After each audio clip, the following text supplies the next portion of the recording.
Debate dhe akuza politike kanë shoqëruar seancën plenare të kësaj të njëjteje në Kuvend. Kryetari i Partisë Demokratike Sali Berisha i bëri thirrje mazhorancës të anulojë aktivitetin e paralajmëruar për nesër në Vlorë, të cilin e cilësoi si një anti-miting. Berisha deklaroi se punonjës të administratës në jug të vendit janë njoftuar për të marrë pjesë në takimin me kryeministrin, ndërsa e konsideroi këtë një akt përçarës dhe të papranueshëm. Ai dënoi gjithashtu atë që i quajti presion ndaj administratës dhe kërkoi anulimin e aktivitetit. Jam këtu për të denoncuar me forcën më të madhe vendimin e kreut të Meduzës, kreut të organizacë kriminale për të organizuar nesër në Vlorë antimitingun e turpshëm të historisë. Ju paralajmëroj se në absolute antimitingjet tuaja nuk do të tolerohen. Antimitingjet tuaja do të marrin atë përgjigje që do të mjerohej me te. A ka akt me të turpshëm?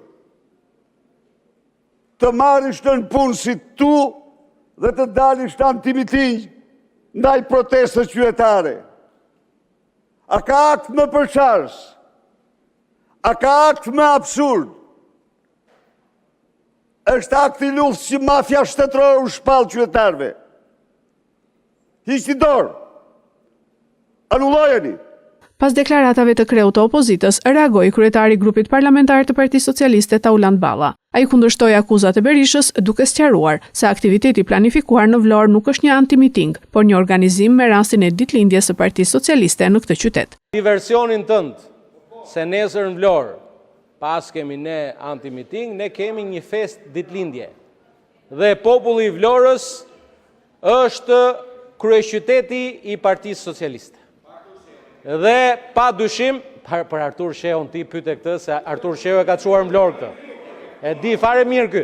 Me makinën Artur Sheut ka shkuar në Vlorë, po e di fare mirë. Pyete. Kështu që mos u nxehni.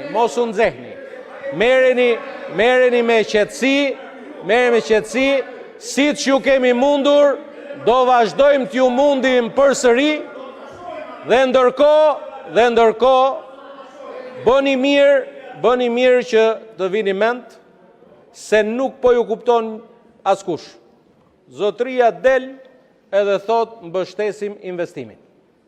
Gjë që tregon të paktën kulturë shtetërore. Dhe sa i përket investimin në Zvërnec, jo ju, edhe ju tjerët atje në fund sallës. Ai investim do të realizohet se Shqipëria nuk e ka as shansin, as luksin e keq të humbi këtë investim.